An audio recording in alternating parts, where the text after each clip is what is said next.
Vamos orar para darmos início.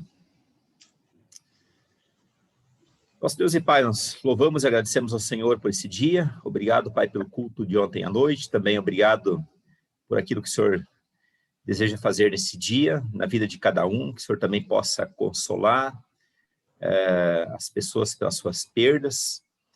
E que o Senhor possa também nos dar clareza que o nosso mundo não acaba aqui, a nossa vida ela não se resume a este mundo, mas ela tem uma sequência na eternidade com o Senhor, Pai. Venha trazer clareza, iluminação, para que possamos realmente sermos praticantes da Tua palavra. Nós pedimos e agradecemos em nome de Jesus. Amém. Amém. Muito bem, irmãos. Hoje nós vamos dar sequência ao nosso estudo. Tá? Semana passada realmente foi um estudo bastante pesado, né? Falar sobre justiça de Deus não é algo fácil, né? Vamos lembrar que Lutero demorou muito tempo para entender essa palavra, essa passagem bíblica, né? Ali de Romanos 1:17. Mas quando ele entendeu o que significa justiça de Deus, que Deus ele é um Deus que pune, mas também é um Deus amoroso, então realmente uma revolução aconteceu na vida dele, e por consequência houve uma revolução no mundo cristão como um todo, tá certo? Eu vou ler novamente os versos 16 e 17 para contextualizar, e aí a gente dá sequência depois até o 21. A palavra diz o seguinte: não me envergonho do evangelho, porque é o poder de Deus para a salvação de todo aquele que crê, primeiro do judeu, depois o grego. Porque no evangelho é revelada a justiça de Deus, uma justiça que do princípio ao fim é pela fé. Como está escrito, justo viverá pela fé. Portanto, a ira de Deus é revelada dos céus contra toda impiedade e injustiça dos homens que suprimem a verdade pela injustiça. Pois o que de Deus se pode conhecer é manifesto entre eles, porque Deus lhes manifestou. Pois desde a criação do mundo, os atributos invisíveis de Deus, seu eterno poder e a sua natureza divina, têm sido vistos claramente, sendo compreendidos por meio das coisas criadas, de forma que tais homens são indesculpáveis, porque tendo conhecido a Deus, não o glorificaram como Deus, nem lhe renderam graças, mas os seus pensamentos tornaram-se fúteis e o coração insensato deles obscureceu-se. Irmãos, geralmente a grande pergunta que se tem nos seminários da vida por aí, né? E o pastor Guto deve ter tido essa experiência, assim, afinal, os índios, né, que nunca ouviram falar de Deus, eles vão ser salvos ou não vão ser salvos, né? Essa pergunta você deve ter ouvido, né, nas suas turmas lá no seminário, né, mesmo, pastor Guto? E aí, geralmente, aluno de primeiro ano faz esse tipo de pergunta, porque de terceiro, quarto ano já descobriu tudo.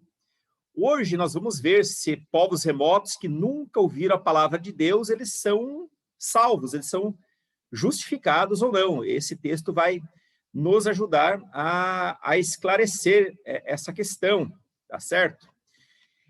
Vamos lembrar um pouco que Paulo, quando escreveu para os romanos, ele ainda não conhecia Roma, era uma cidade que ele já tinha planejado visitar, mas havia sido impedido por várias razões e, sobretudo, ele tinha tarefas missionárias a cumprir, e também o apóstolo Paulo não queria edificar sobre o lugar em que Jesus Cristo já estava edificando as igrejas.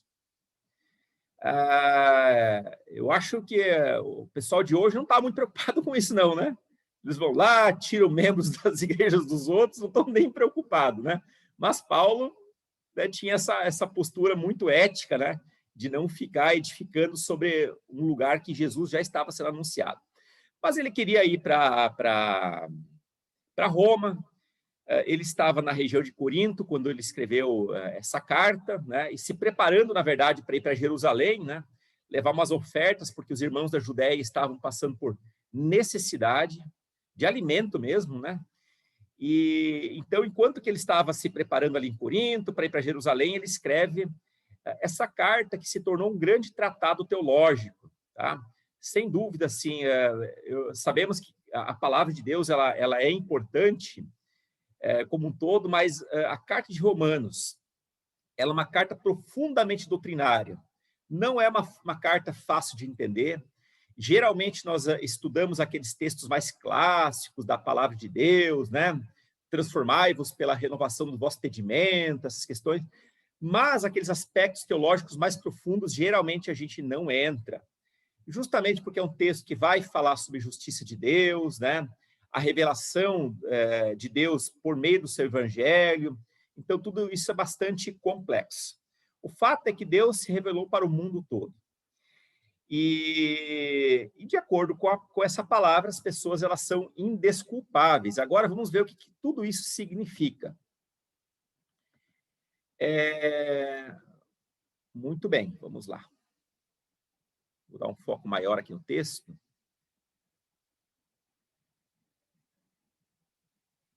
Eu espero que vocês estejam conseguindo ver bem aqui. Vou aumentar um pouquinho mais a minha tela.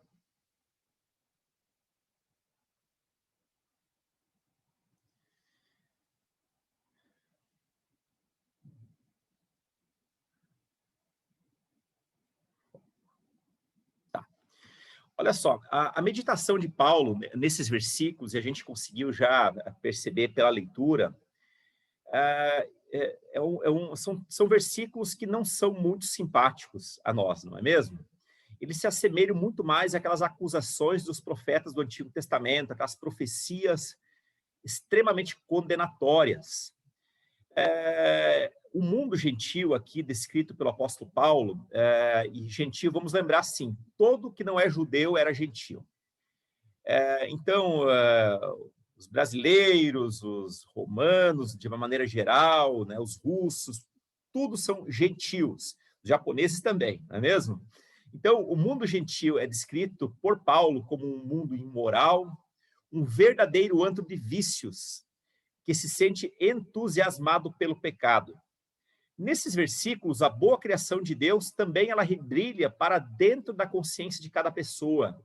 Apesar do mundo ser um antro de pecado, de vício, de acordo com que o comentarista fala, mas também Deus, a boa criação de Deus, ela rebrilha para dentro da consciência de cada pessoa. E assim, todas as pessoas poderiam ser gratas, todas as pessoas poderiam louvar a Deus, mas não fizeram isso. Elas não fizeram isso. Tanto é que elas gemem debaixo da escravidão e do medo, e elas estão debaixo da ira de Deus. E elas são confrontadas unicamente por sua culpa. Nós somos culpados. O Ed René Kivitz, o Hernandes Dias Lopes, ele fala uma frase bem interessante, não aparece aqui, mas ele fala o seguinte, que o pecado, ele corrompeu tanto o ser humano, que apenas uma maquiagem espiritual não é o suficiente, mas nós precisamos de uma verdadeira restauração, nós precisamos ressurreição, de tanto que a imagem de Deus nas nossas vidas foi corrompida. E aí ele começa dizendo o seguinte, portanto a ira de Deus é revelada dos céus contra toda a impiedade e injustiça dos homens que suprimem a verdade de Deus, a verdade pela injustiça. Ele escreve esse portanto, porque lá no 17 ele disse, porque o evangelho é revelado, porque no evangelho é revelada a justiça de Deus. Ora, se Deus é justo, então, portanto, a ira de Deus também é revelada contra a impiedade e injustiça dos homens que suprimem, que retiram a verdade de Deus e no lugar colocam a injustiça. Antes de Paulo falar aqui sobre os conteúdos muito específicos do evangelho, de como também nós podemos ser salvos, Paulo diz quem que vai receber esse evangelho. Será que quem vai receber esse evangelho são pessoas boas? Afinal, somos pessoas religiosas, pais e mães de boas famílias? Não, definitivamente não é o caso. Quem vai receber o evangelho é o homem ímpio por natureza, cujos pensamentos e ações, eles são contrários à verdade de Deus.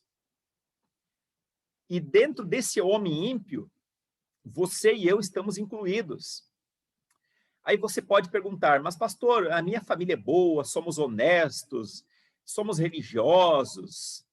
Olha, o homem sem Deus é um homem ímpio, na sua natureza, na sua essência, tá? Então, ninguém escapa disso. Todo mundo está debaixo do mesmo guarda-chuva do pecado.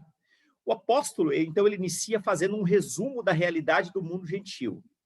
E a realidade é uma realidade plenamente ímpia. E o apóstolo também ele confronta esse mundo na sua impiedade e na sua injustiça.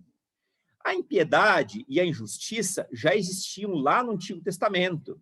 E esses pecados eles foram confrontados pelos profetas do Antigo Testamento. E contra toda essa impiedade, seja dos judeus, também dos gentios, inclusive do nosso tempo, tudo isso é confrontado pela ira revelada do próprio Deus. Vamos lembrar que impiedade, eu já falei isso nos estudos passados, de Pedro, de Judas, é que impiedade vem de ímpio.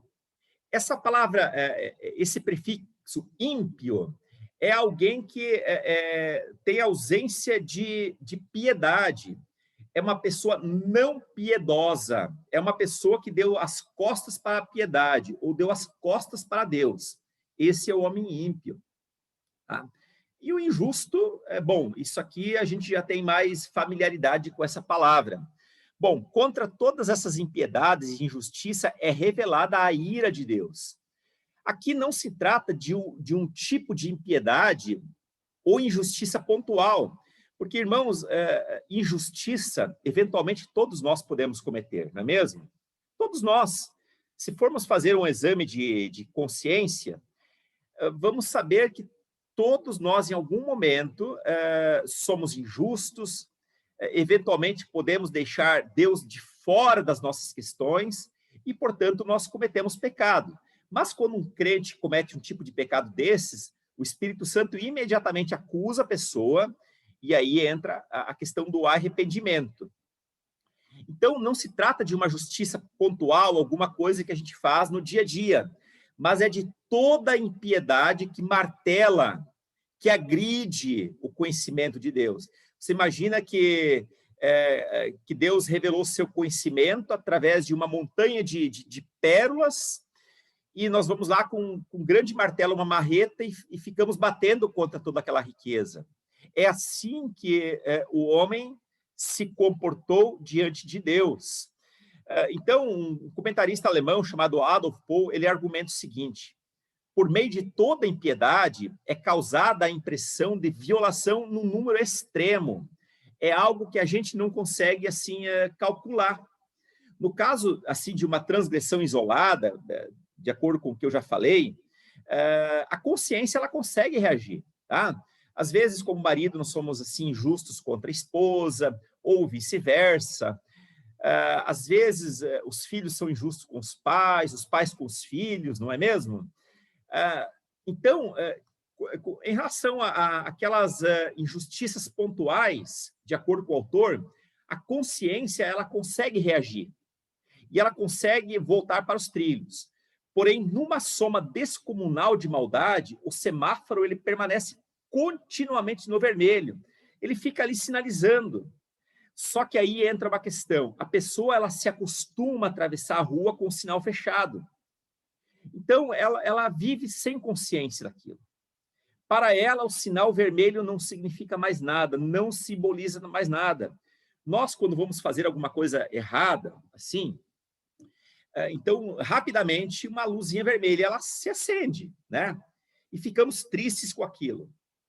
Mas uma pessoa ímpia, bom, o sinal fica vermelho e ela não está preocupada com isso.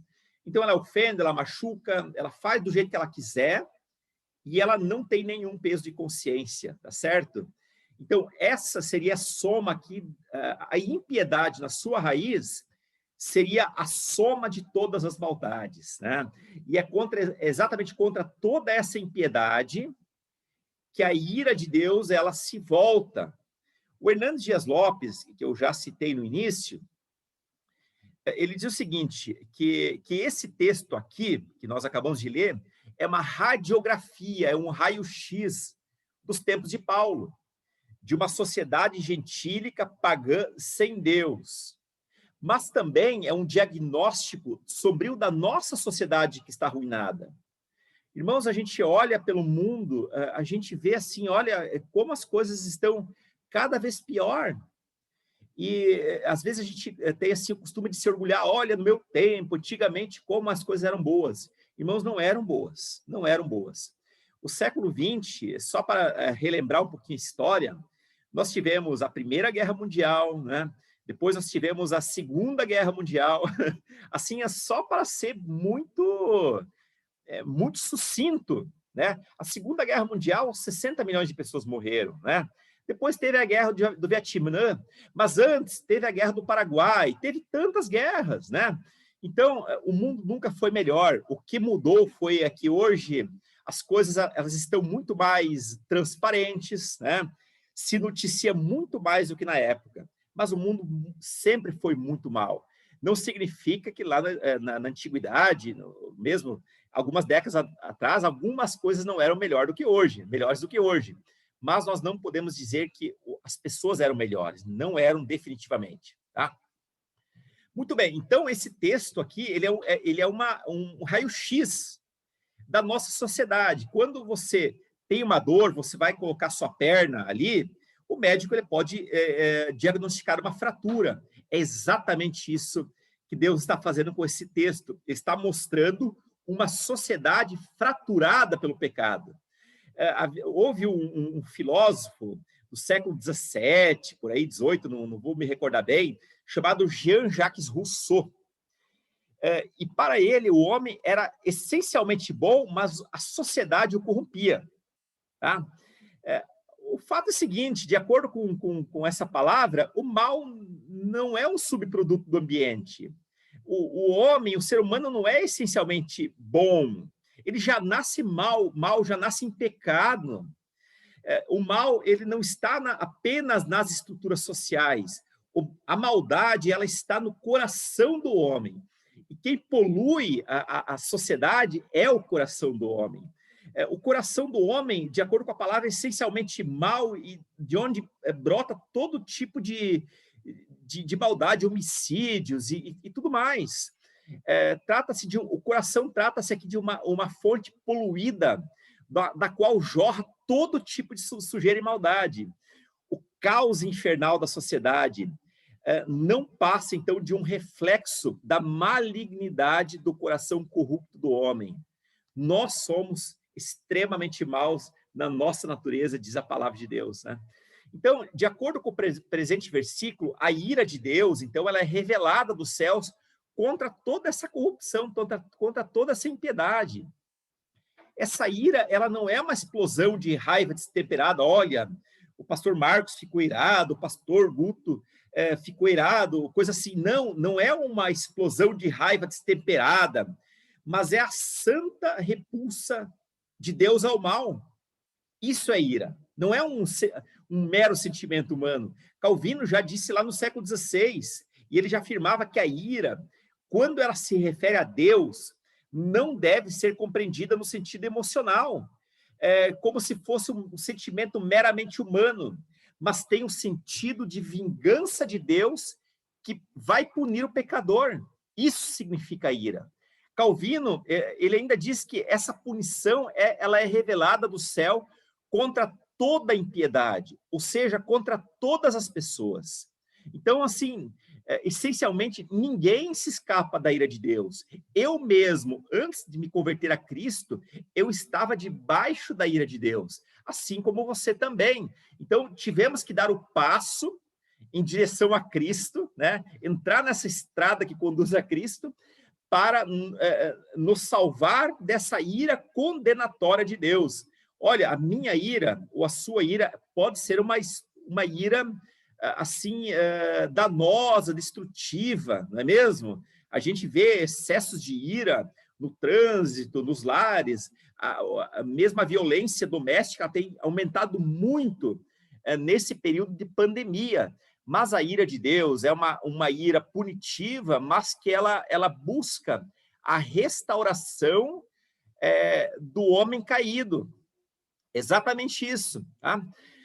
E a ira de Deus, de acordo com Hernandes Dias Lopes, é uma ira contínua. Ela não é pontual, porque Deus ele procura conceder restauração, provocar o homem a uma restauração o tempo todo. Olha só, quando o Hernandes Dias Lopes fala que a ira de Deus é uma ira contínua, uma ira que não cessa, significa que o pecado atrai a ira de Deus. E nós somos sempre pecadores. Nunca houve na história do mundo um momento em que o homem não pecasse, a não ser antes de Adão e Eva terem comido do fruto proibido. A partir daquele momento, não houve um minuto sequer que não houve pecado no mundo. Então, o pecado ele atrai a ira de Deus. Foi assim no dilúvio, depois foi assim lá no momento em que Caim matou Abel, foi assim na destruição de Sodoma e Gomorra, nas pragas do Egito e em todas as visitações da ira de Deus na história humana. Será que nós não estamos, será que o mundo ele não está agora, nesse momento, debaixo da ira de Deus? É possível, né? Já houve situações assim no passado. Será que nós não estamos passando por conta dessa pandemia? Será que isso também não é resultado da ira de Deus? Tá? É algo para podermos aqui refletir. Muito bem. Calvino, João Calvino, lá do século XVI, ele diz o seguinte, ele trata aqui a ideia de impiedade e injustiça como palavras que se relacionam entre si. Não são exatamente palavras sinônimas. Geralmente, impiedade, vocês percebam ali a palavra impiedade, que é a ausência de piedade. Ela é de um termo grego, asebeia, ou azebeia, e impiedade significa profanação do culto divino. Quer dizer, quando a gente lê lá em Juízes, ou lá no livro de Reis, que os homens eles construíam ídolos para si mesmos, significava que eles estavam profanando o culto de Deus. Nós temos num período interbíblico pessoas que ali talvez 100, 150 anos antes de Cristo nascer, nós temos uma situação histórica em que profanaram o culto e o templo de Deus, sacrificando um porco no templo de Deus, tá certo? O judeu ele não come carne de porco, de jeito nenhum, né? Ainda hoje.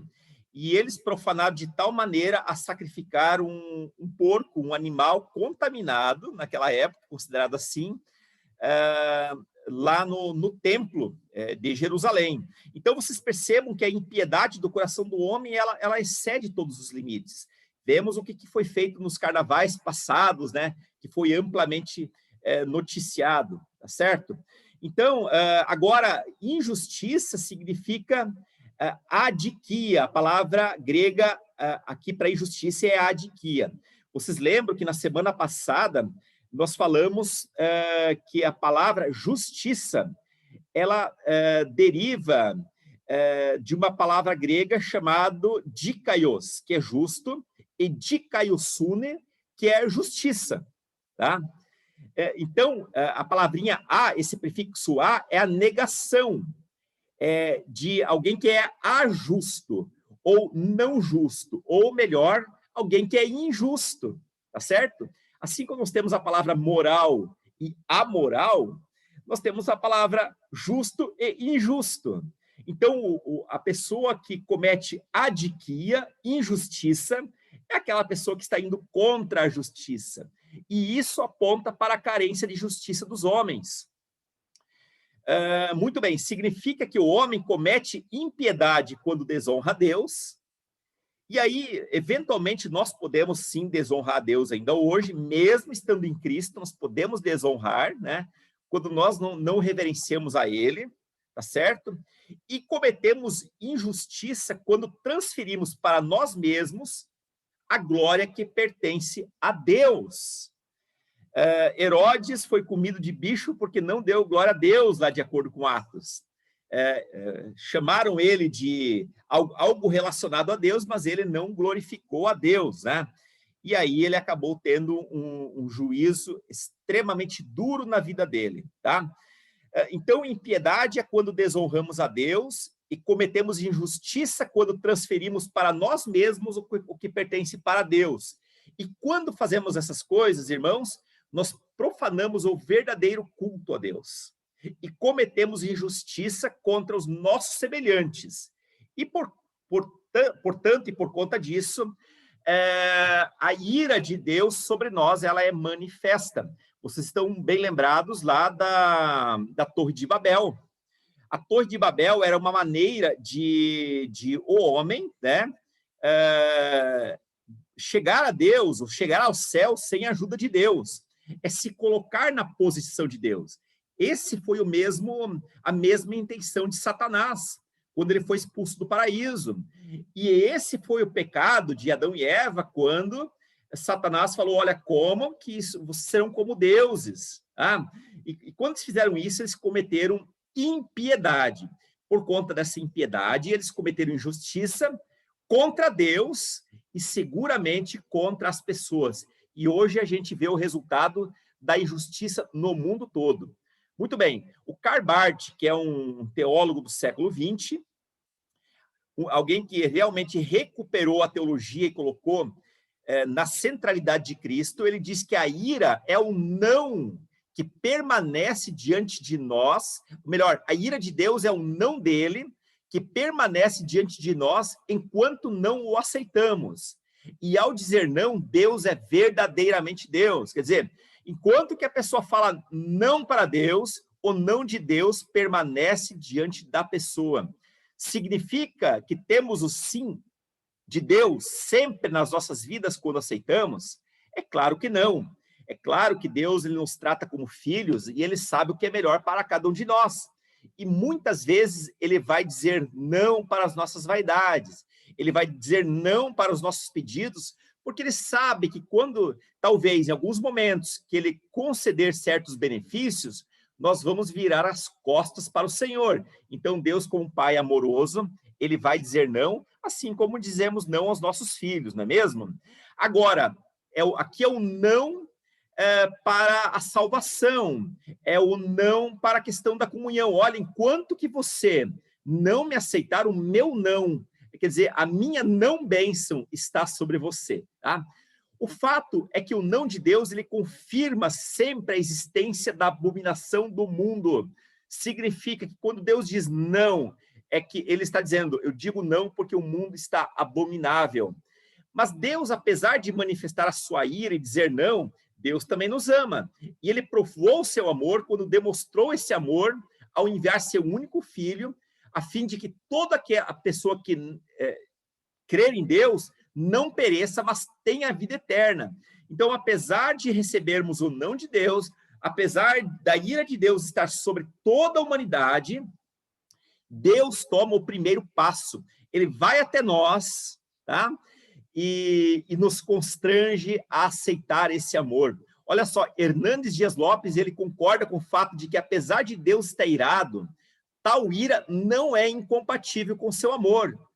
Exatamente porque Deus nos ama, é que ele está irado com a nossa pecaminosidade. Olha, as pessoas, quando elas se iram muitas vezes, eu não digo sempre, existe aquele tipo de ira, é que quando, por exemplo, algum filho ou alguém fica rebelde, faz alguma coisa ruim, nós nos iramos, mas essa ira, ela não precisa ser uma ira desmedida. Ela pode ser, inclusive, eu diria assim, uma ira santa. Tanto é que a palavra diz que não deixe o sol se pôr sobre vossa ira. A ira em si não é pecado, mas permitir que aquela ira se transforme num rancor, num ódio, no sentido de levar o outro à vingança, aí sim, isso se torna uma ira pecaminosa. A ira de Deus não está em descompasso com o amor, ela é perfeitamente compatível. Então, exatamente porque Deus nos ama é que ele está irado com a nossa pecaminosidade. Essa ira é revelada desde os céus, independente da palavra, e em locais que o evangelho ainda não chegou, porque ela é desde os céus sobre todas as pessoas. E isso já, então, de alguma forma, responde a pergunta que eu fiz no início. Será que os índios lá que nunca ouviram falar de Deus vão ser salvos? Olha, de acordo com esse texto, a palavra diz que a ira de Deus está sobre eles também. De acordo com Barth, a ira de Deus se revela contra toda impiedade e insubordinação dos homens que estão fora de Cristo. Então, essa ira é o protesto de Deus contra a existência e o modo de ser do ser humano, tá? Agora eu vou passar para você alguns momentos, o que Deus falou com você até esse momento. Você gostaria de falar alguma coisa, ou de perguntar algo? Está com você.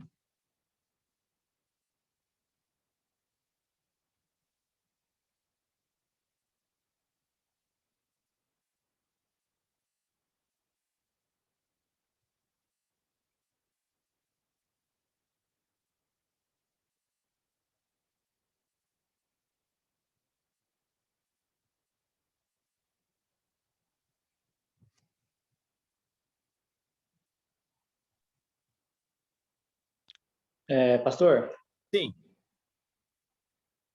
nós estamos vivendo agora, é notícia em todos os jornais, né? Essa questão do Lula, né, de ser absolvido, etc. Isso é um caso à parte, né?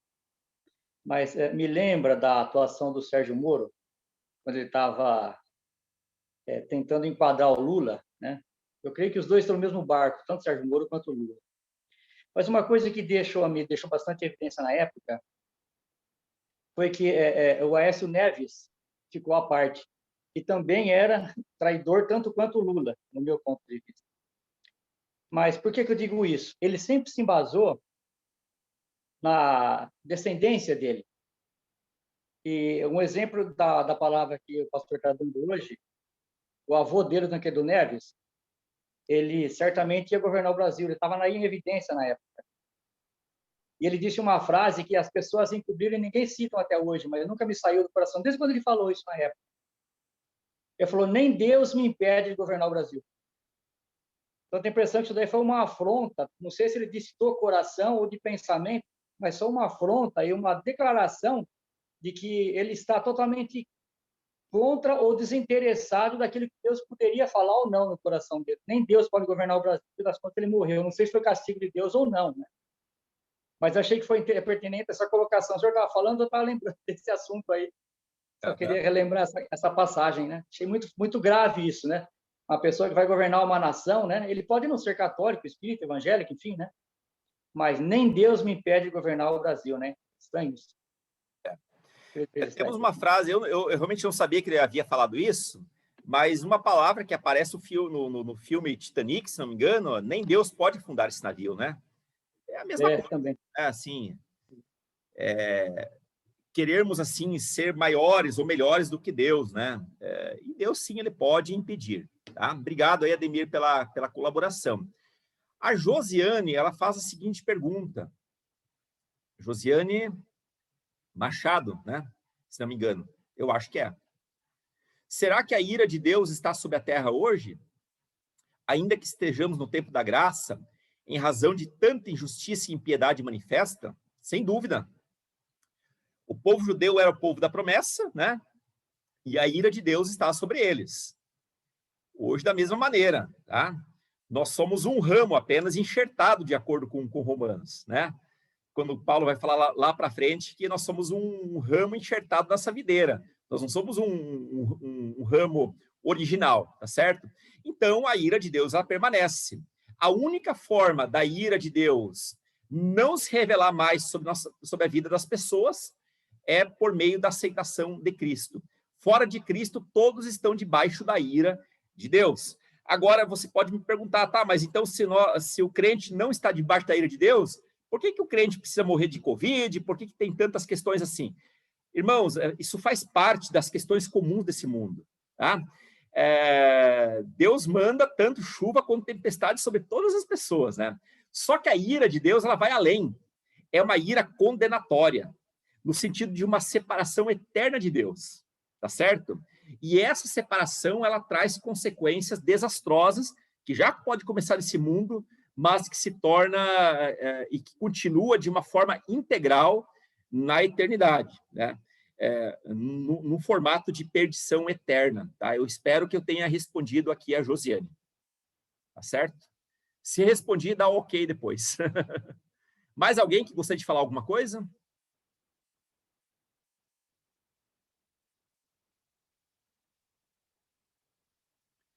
Acho que não, né? Então, ok. Ela diz ok. Acho que entendeu sim, tá? Tem mais alguém que gostaria de falar, perguntar?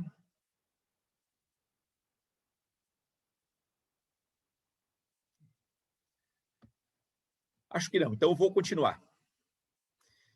Aí, na sequência, o apóstolo Paulo diz o seguinte: pois o que de Deus se pode conhecer é manifesto entre eles, porque Deus lhes manifestou. Pois desde a criação do mundo, os atributos invisíveis de Deus, seu eterno poder e sua natureza divina têm sido vistos claramente, sendo compreendidos por meio das coisas criadas, de forma que tais homens são indesculpáveis. Eu quero aqui sublinhar a palavra indesculpáveis. Seria justo que a ira de Deus recaísse sobre povos ou pessoas para as quais o evangelho não foi anunciado? De acordo com esse texto, a resposta é sim, pois daquilo que se pode conhecer sobre Deus, também foi manifestado às tribos indígenas, aos povos remotos, aos beduínos da Austrália, e por aí vai. De que forma aconteceu isso? De acordo com o verso 20, o problema do homem nunca foi falta de conhecimento. Nunca foi. Ao cometer os pecados da impiedade e da injustiça, o homem não agiu por ignorância. O mesmo ocorre hoje. Ninguém comete pecado por ignorância. Lá quando o Ademir falou sobre o Tancredo Neves, olha, não foi por ignorância. Ele não ignorava conhecer Deus. Tanto é que ele citou o nome de Deus. Mas mesmo alguém que seja budista, ou alguém que é ateu, ele não faz isso por ignorância. O fato é que ele abafa o nome de Deus. Ele abafa a graça de Deus debaixo do seu próprio pecado, debaixo da sua própria vaidade. Ao cometer os pecados da impiedade e injustiça, o homem não agiu por ignorância. O conhecimento foi amplamente disponibilizado. Calvino diz que quando Deus criou o homem, Deus tinha a intenção de que ele fosse espectador do mundo criado. Amados, todos nós gostamos de ver pôr do sol. Quando uma formação bonita de nuvens acontece, e nós não entendemos, olha, que naturalmente isso não pode ter sido construído. Quando a gente sabe que um bebê se forma, quando uma complexidade biológica acontece, nós temos a noção de que isso não pode ter sido o acaso, uma explosão ou o caos, nada disso. No fundo do coração, todos sabem de que tem que ter uma mente inteligente por detrás de tudo isso. Então, esse conhecimento ele foi amplamente disponibilizado. O verso 20 diz o seguinte, que desde a criação do mundo, os atributos invisíveis de Deus, aquilo que nós não conseguimos ver de Deus, o eterno poder de Deus, a natureza divina, eles são vistos claramente, sendo compreendidos por meio das coisas criadas, de modo que tais pessoas são indesculpáveis, ninguém tem desculpa. O homem foi dotado com olhos, com percepção, a fim de ser guiado por Deus, mas também com o intuito de contemplar a grandiosa imagem de Deus. O fato é que Deus revelou, Deus deu conhecimento ao ser humano, e ele deu esse conhecimento basicamente de duas maneiras: por meio da natureza criada. Nós chamamos a natureza criada dentro da teologia de revelação geral. Deus se manifestou de maneira geral a todas as pessoas, Mas também Deus se revelou de maneira específica por meio de Cristo. Quando Deus percebeu, assim, não é que Deus já sabia disso, mas quando ele percebeu que o homem não conseguiria adorar a Deus e ser salvo ao contemplar a natureza, porque ele negaria a Deus, o próprio Deus se fez carne e foi ao encontro desse homem. E isso nós chamamos de revelação específica. Então, nós temos a revelação geral, que é a revelação de Deus na natureza, mas também nós temos a revelação específica, que é uma revelação por meio de Jesus. De acordo com o versículo 20, Deus nunca ficou sem testemunho, pois se revelou a toda a humanidade. O livro de Atos, lá nos versos 14, 16, 17, confirma isso. No passado, ele permitiu que todas as nações seguissem os seus próprios caminhos. Contudo, Deus não ficou sem testemunho. Deus mostrou sua bondade, dando-lhes chuva do céu e colheita no tempo certo, concedendo-lhes sustento com fartura e um coração cheio de alegria. Deus nunca ficou sem testemunho. A chuva dos céus e as colheitas no tempo certo testemunharam a existência de um Deus justo e amoroso. Romanos 1, verso 20, traz esses pormenores sobre o aspecto de que se pode conhecer Deus, mesmo que ninguém jamais tenha visto. E isso, para nós, que temos uma mente limitada, perceber algo que não pode ser visto, conhecido, parece muito contraditório. No entanto, quando se trata dos atributos de Deus, embora sejam invisíveis, é possível contemplar tais atributos. É plenamente possível pelas coisas criadas e visíveis. O Salmo 19, versos 1 a 5, diz o seguinte, que os céus declaram a glória de Deus, o firmamento proclama a obra das suas mãos. Significa o quê? É que os céus aqui está dizendo a todo momento, isso tudo foi criado por Deus. O céu, o esplendor da criação de Deus, a natureza criada, é um testemunho, é um arauto, dizendo a todo momento para todas as pessoas, olha, tudo isso tem a mão de Deus como seu criador. Essa percepção, por incrível que pareça, não é espiritual, queridos. É uma percepção racional e ocorre por meio dos sentidos da nossa existência. E a partir dessa percepção inicial, olhos, ouvidos, tato, olfato, tudo isso, com tudo isso é possível concluirmos que Deus existe. Uma vez, então, que os gentios conseguem ter esse conhecimento sobre Deus, sobre o fato de que Deus reivindica o seu senhorio e sobre a responsabilidade que todos nós temos diante desse conhecimento, a ira condenatória, lá do versículo 18, ela é legítima. Muitos perguntam assim, se Deus é amoroso, por que ele permite todas as desgraças que acontecem na África, por exemplo, no continente africano, em muitos países do continente africano, alguns mais do que outros. Se Deus é tão amoroso, irmãos, esse texto explica, é que a ira de Deus, ela se coloca sobre todo o pecador, e ele condena todo o pecado. Não, mas eles nunca ouviram falar de Deus. Olha, os céus, a natureza, Deus está se revelando pelos céus, pela natureza criada. Nós podemos apalpar a árvore que Deus criou, os pássaros, nós podemos contemplar os pássaros que Deus criou, de modo que, de acordo com esse texto, ninguém tem desculpa. Ninguém pode alegar desconhecimento. Eu não sabia nada disso. Segundo Calvino, então, indo um pouquinho mais além, a percepção de Deus pelas coisas criadas torna o homem toda pessoa indesculpável. Mas, por causa da sua cegueira, tal percepção é inadequada para que ele seja salvo. Significa que, ainda que nós podemos ter uma percepção da existência de Deus, nos tornando indesculpáveis, esse conhecimento de Deus não é suficiente para nos salvar. É por essa razão que Deus teve que enviar seu único filho para morrer em nosso lugar.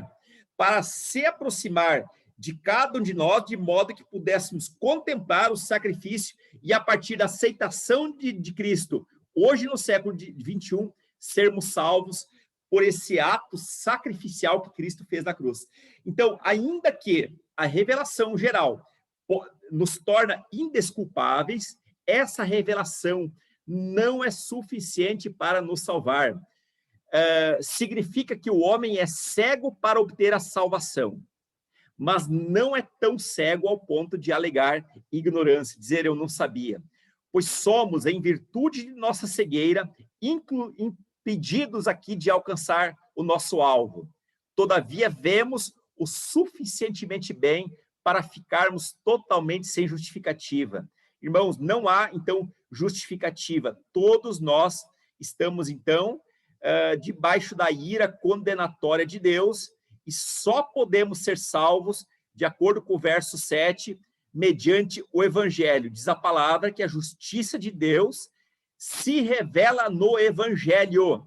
Então, ainda que a ira de Deus se revela a todos os homens, a justiça de Deus para a salvação, ela é revelada no Evangelho. E Evangelho aqui significa boa nova, significa o próprio Cristo morto e ressurreto por cada um de nós.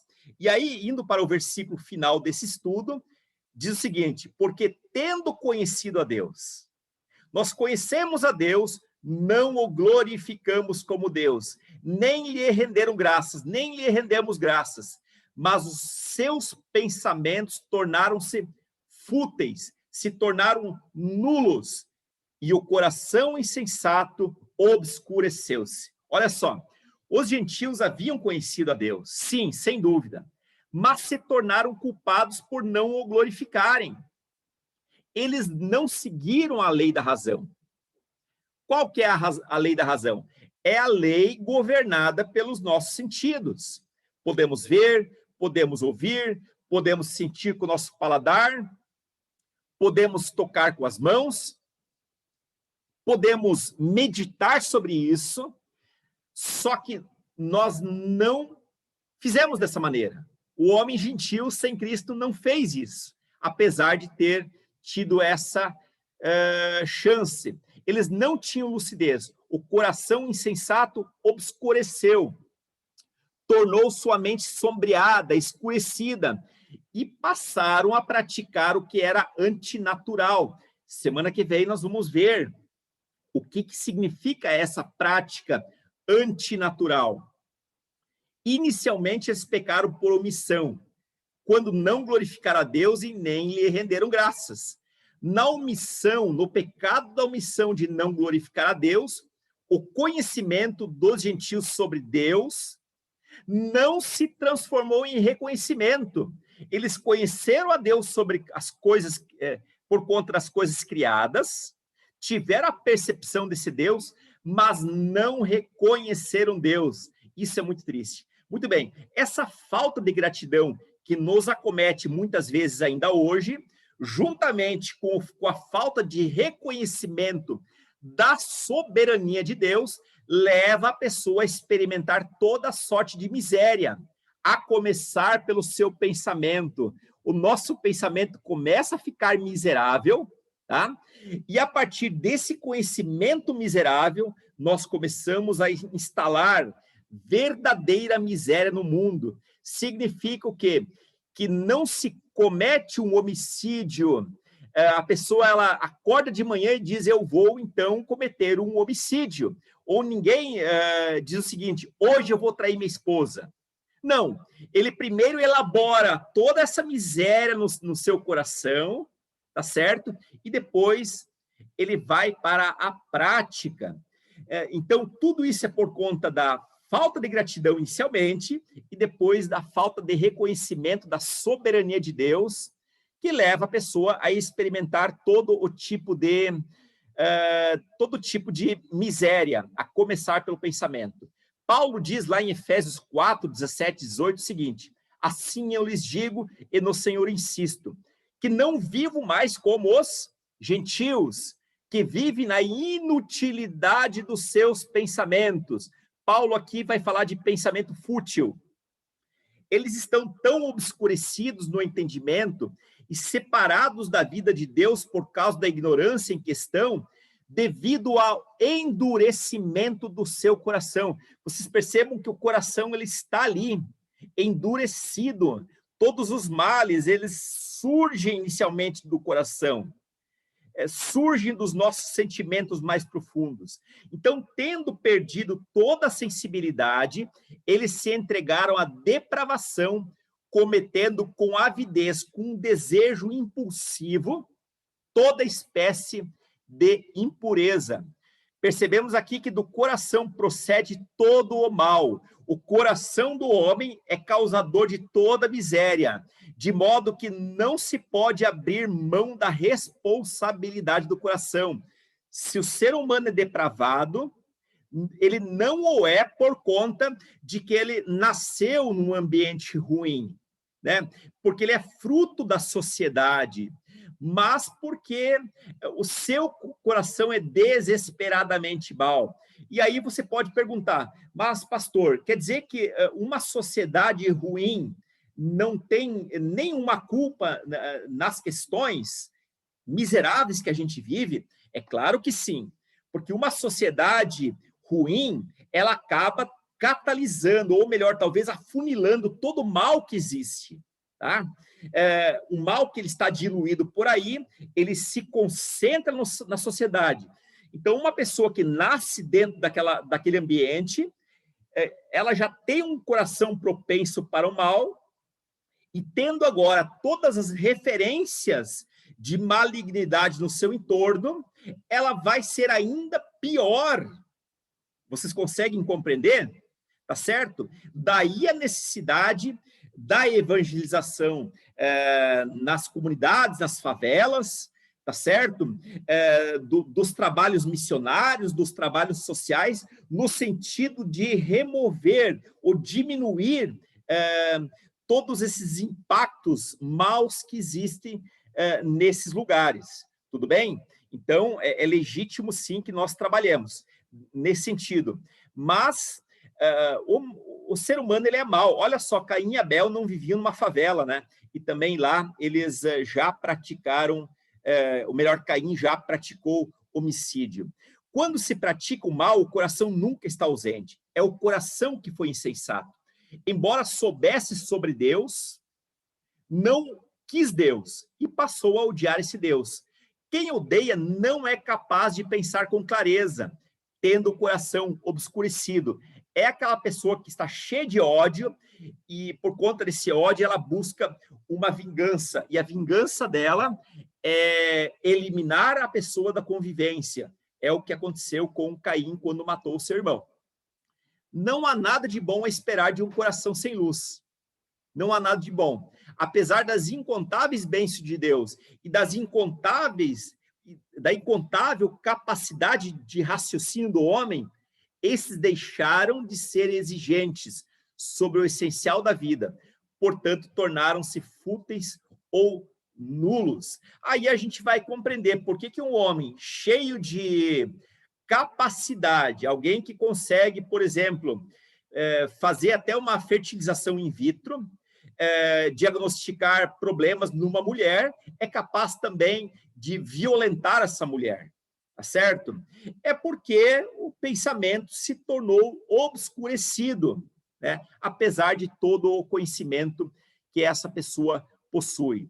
Calvino diz que, em razão do homem ter renunciado à verdade e envolver-se nas vaidades do seu próprio raciocínio, seus pensamentos tornaram-se fúteis e o seu coração se tornou totalmente insensato. E fala coisas insensatas também, né? Nem Deus pode afundar esse navio, nem Deus vai me impedir de assumir esse governo, né? É a insensatez do ser humano sempre tomando a frente. Assim, o coração fica obscurecido, de tal modo que ele não consegue entender nada corretamente. A injustiça da raça humana se estabelece, finalizando com essa belíssima frase de Calvino: a injustiça da raça humana se estabelece quando a semente do genuíno conhecimento é sufocada por sua impiedade, antes que possa amadurecer. Tá certo? Irmãos, antes de passar a palavra para vocês, em conversa com o Márcio Avelar e com o Caio, falando um pouquinho da dificuldade que nós tivemos na semana passada, com aquele estudo tão pesado, eles falaram o seguinte: por que você não pontua as frases principais, assim, trocando em miúdos? O que você quer dizer com tudo isso? Para ficar bastante claro para nós. Então, em 9 frases, eu fiz aqui um resumo sobre o nosso estudo de hoje, e que você pode usar no seu grupo familiar. Tudo isso é para facilitar a sua vida. O que eu quis dizer com o estudo de hoje? Eu quis dizer o seguinte: do mesmo modo que a injustiça de Deus é revelada pelo seu evangelho, a ira de Deus é revelada desde os céus contra toda a impiedade e injustiça do homem. A ira de Deus, ela se revela contra todas as pessoas que são impiedosas. Segunda coisa, todas as pessoas são essencialmente impiedosas e injustas. Isso é fácil entender. Outra coisa, impiedade significa desonrar a Deus. Essa impiedade nos torna injustos contra Deus e também nos torna injustos contra o nosso próximo. Outra coisa, a ira de Deus não é um mero sentimento humano de raiva, mas é a vingança punitiva de Deus. Quinta coisa, a ira de Deus é o seu não que permanece diante de nós enquanto não o aceitamos. Sexta coisa, a ira de Deus não anula o seu amor pelos homens. Não anula, de jeito nenhum. Outra coisa, o homem não pode alegar ignorância ou desconhecimento de Deus ao pecar. Deus se manifestou amplamente pelas coisas criadas, de modo que todos somos indesculpáveis. Oitavo lugar, a revelação geral de Deus na natureza é o suficiente para evitar que aleguemos ignorância, mas a revelação de Deus na natureza não é suficiente para nos salvar, de modo que Deus teve que enviar seu único filho para nós, por nós. Nono lugar, o coração nunca está ausente quando praticamos o mal. E aí eu queria citar alguma coisa que eu devo ter esquecido lá pelo meio, é que impiedade é afronta contra os primeiros 4 mandamentos da lei de Deus, tá? Impiedade é uma afronta contra os 4 primeiros mandamentos de Deus. E a injustiça é uma afronta contra os 6 últimos mandamentos de Deus. Não mentir, não roubar, não cobiçar, porque quando a gente faz essas coisas, nós estamos sendo injustos contra o nosso próximo. Eu espero que assim tenha ficado muito mais claro para você. Agora, eu quero saber de você o que você gostaria de compartilhar, o que Deus falou para você por meio desse estudo. Foi mais claro? Ficou mais tranquilo? Está com você agora.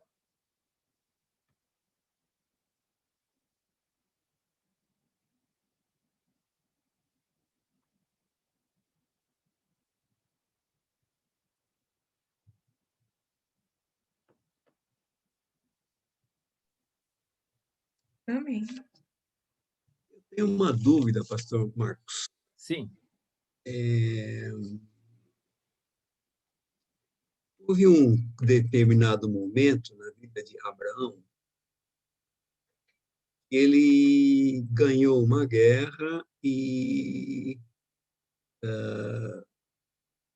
ele ofereceu seu dízimo dos despojos ao rei e sacerdote Melquisedeque. Certo. Naquela guerra dos 4 reis contra 5, né? Isso. Eu fiquei imaginando se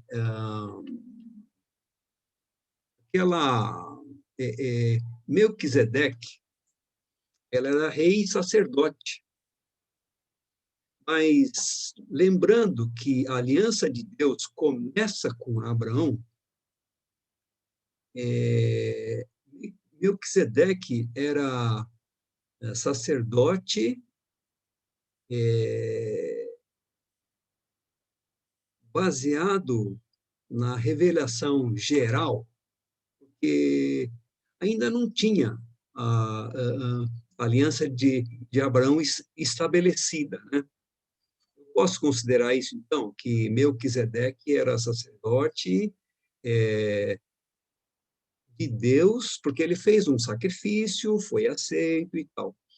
E esse nome dele, Melquisedeque, é mencionado depois. Sim, lá em Fosse Hebreus. alguém muito especial, né? Mas como é que ele se tornou sacerdote se a aliança com Abraão veio depois dele? Tá. Veja, Gilson, que Adão e Eva, eles conheciam a Deus. E a partir deles, uma geração inteira de pessoas, né, também surgiu. Essas pessoas, desde o início, elas sempre tiveram o desejo de cultuar esse Deus. O nome de Deus, ele nunca foi perdido. Tá? O pecado, ele criou uma cisão, uma ruptura no relacionamento pessoal que Adão e Eva tinham, tá? Mas a percepção de Deus e o desejo de cultuar Deus, ele acontece desde povos muito remotos. Inclusive, a notícia de que pessoas que viveram antes de Abraão, muito antes de Abraão, já adoravam, já adoravam, né? Talvez não necessariamente o Deus que nós conhecemos, não necessariamente o Deus, mas essa percepção de Deus eles já tinham. Podia ser uma percepção, eu diria assim, desfigurada, uma percepção quebrada, aliás, uma percepção de Deus que ela é resgatada em Cristo, porque antes parece, eu tenho a impressão ali que ela foi muito fragmentada, muito quebrada, pela própria maneira como o povo de Israel, então, eles adoravam seus ídolos, né? Mas aí chega em Melquisedeque, sim, ele tem essa adoração a Deus, porque isso foi passado de pai para filho. Tá? Essa noção, essa compreensão e esse desejo de adorar a Deus, ele nunca se extinguiu plenamente, tá certo? Aí você, talvez, inclusive tem uma perguntinha que talvez até dê para linkar com a sua questão, que eu falei assim, que todos nós somos essencialmente injustos. Nós somos totalmente injustos. Mas como que, apesar de sermos essencialmente justos, ainda conseguimos buscar Deus? Porque, veja só, Melquisedeque, ele era um homem justo? Sim, sem dúvida. E Noé? A Josi diz que Noé era um homem justo, íntegro entre o povo da sua época, e ele andava com Deus. Apesar disso, havia um tipo de injustiça. Ele também precisou de salvação. Ele também precisou dizer sim, no sentido de fazer aquela grande arca, né? Quando todas as pessoas duvidaram e não creram, tá certo? Então, não vamos confundir a justiça ou o pecado em essência, o pecado que nos atinge a todos nós, com os pecados que permeiam a toda a humanidade, tá certo? É diferente. O pecado, na sua essência, de pecados, aquilo que a gente vai fazendo ao longo de toda a vida de maneira pontual.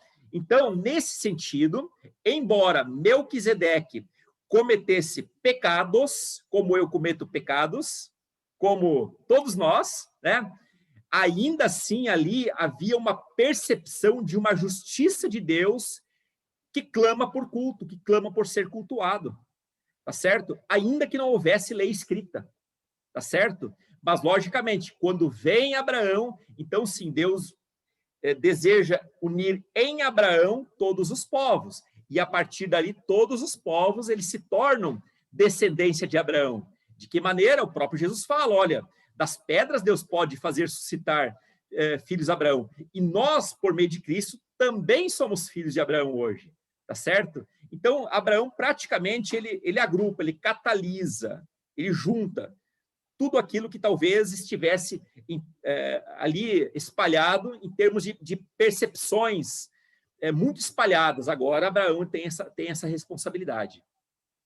Eu não sei, Gil, se eu consegui explicar, se a coisa ficou mais complicada, tá? Então, me dê o feedback aí.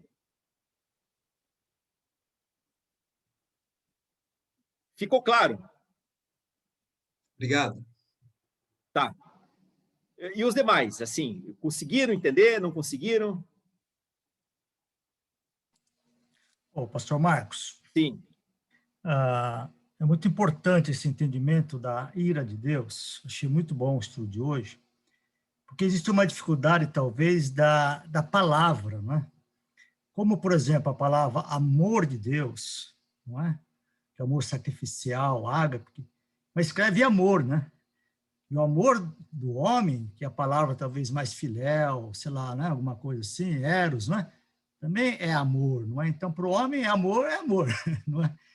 Então, quando a Bíblia fala da ira de Deus, o homem pode entender que é a mesma coisa da ira do homem, não é? Que são totalmente diferentes, não é? Totalmente diferentes. Então, a sua explicação foi muito boa, ajuda muito mesmo, não é? E é importante a igreja conhecer a diferença, né? Porque a ira do homem é uma ira que vai por causa da vaidade dele, por causa de uma reação dele, porque não gostou de alguma coisa. A ira do homem afasta as pessoas contra as quais ele fica irado, né?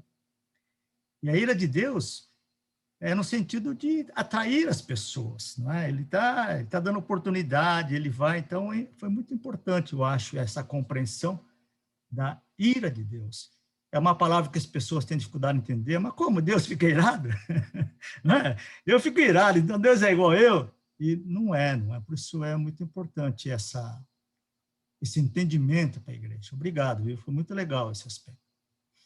Vamos lembrar que a ira pela ira só, enquanto sentimento, não é necessariamente um pecado, tá, irmãos? Irai-vos, mas não pequeis. Só que se eu permitir que a ira me descontrole, no sentido de agredir as pessoas verbalmente ou fisicamente, então sim, ou simplesmente não mais perdoá-las por isso, então sim, aí a ira ela me levou assim a um pecado, né? Mais alguém? Eu não sei, a Josiane tinha feito um questionamento lá acerca de Noé. Isso ficou claro para você, Josiane? Ficou sim, pastor. Muito bom a sua explicação de hoje. E aí vai vindo tanta coisa na minha cabeça. Por exemplo, ontem eu assisti uma entrevista do Pedro Bial e eu, no meio da entrevista, desliguei. Ele entrevistou uma médica que passou por uma situação muito ruim. O ano passado eu nem vi essa notícia nem nada. Essa médica é intensivista lá no Rio de Janeiro e ela estava naquele momento, foi acho que no meio do ano passado, e ela pegou Covid, eles passaram por aquele período muito desgastante dos médicos e todos os profissionais da saúde, e um dia ela voltando para casa, depois de 48 horas de trabalho intenso na UTI, chegou lá no prédio e um grupo de pessoas fazendo festa, aglomeração, bagunça, barulho, já tinha ido polícia, já tinha os moradores e associação e tudo mais. E essa médica chegou lá nesse lugar e falou com essas pessoas, né, para não fazerem aquilo, porque a gente estava num momento difícil. Resumindo, esse pessoal, que eram jovens, saiu atrás dessa médica, essa médica correu para a rua, não sei como, ela foi pega por esses... Eu não sei se alguém viu essa notícia, eu não tinha visto isso. Ela não morreu porque acho que não era a hora dela, né? Eles, jovens mais adultos, menos adultos, bateram nessa médica, bateram a cabeça dela num poste na rua, e as pessoas que passavam, ela clamando por ajuda, ela grudou no motoqueiro que parou, o motoqueiro bateu nela para ela não, porque ele não queria se envolver com aquela situação. Ela quebrou, ela teve rompimento do ligamento do joelho, ela quebrou fêmur, foi assim uma coisa horrível. E eu desliguei, daí eu falei, eu não aguento ver uma coisa dessas. E eu me lembrei dessa situação quando você estava comentando sobre a impiedade que ela impera na Terra desde que Adão e Eva saíram do jardim, e é assim, né? Então, eu penso que a ira de Deus, e fala aqui na Bíblia, é sobre essas coisas, né? Sobre essa falta de amor, falta de temor, falta de tudo, né? Mas ficou muito esclarecedor essa questão da ira de Deus, né? Que às vezes eu mesma tinha uma certa, um pouco entendimento às vezes, né? De não fazer essa mistura com a emoção humana, né? Totalmente diferente, né? Então, foi muito bom, mas eu pensei justamente, né, numa médica que está lá trabalhando e assim, a falta de compaixão, de piedade, de tudo, né? E num jovem, calcule esse jovem mais velho se não for alcançado pelo evangelho, né? O que mais vão fazer por aí, né, pastor? É isso. Exatamente. Exatamente. Eu acho que essa pandemia ela tem revelado muito o que é o ser humano, tá? Existe um sociólogo lá da década de 30 do século passado, chamado Sérgio Buarque de Holanda, e ele tem um livro chamado O Homem Cordial. A gente acha que cordialidade é uma pessoa boa, pacífica, e não é verdade. O homem cordial é o homem que age pelo coração, ou seja, ele é impulsionado a tomar decisões irracionais, tá certo?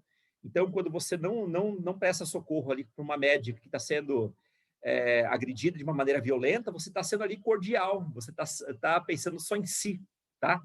Então, é isso que, de certa forma, um pouco a pandemia também revela sobre o ser humano, tá certo?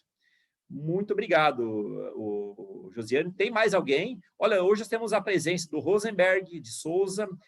Ele é um amigo lá de Marília, ele é psicólogo, trabalhava, acho, no CAPS, deve estar ainda ligado à prefeitura lá e tal, né? E está concluindo mestrado em psicologia. Eu convidei ele para fazer parte. Está aí ele, ó, Rosenberg. O pai dele também é pastor, não é mesmo, Rosenberg? Quer dar um bom dia aí para a turma? Bom dia, irmãos. Paz para todos. Obrigado pelo convite. Eu cheguei atrasado, peço desculpas, mas é um prazer poder te escutar pelo menos um pouco, e a parte que eu escutei eu gostei bastante, né? Moro em Marília, mas eu sou de Bauru, né? Mas estou em Marília faz 3 anos. E muito obrigado. Espero poder participar mais vezes, pastor Marcos. Está convidado, viu?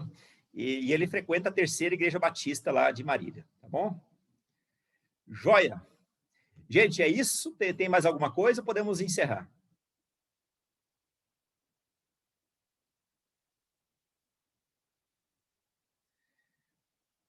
Eu acho que é isso aí, né, irmãos? Se vocês tiverem dúvidas no meio da semana, leiam o estudo, tá? Durante a semana.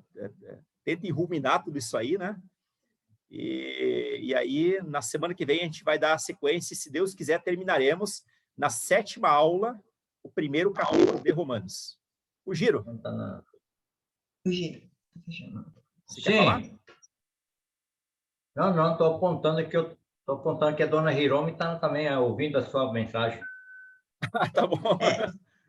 Nós estávamos comentando, pastor, que foi muito esclarecedor o estudo de hoje. Muito obrigada, viu? Tínhamos algumas dúvidas, foi bem esclarecida. Obrigado.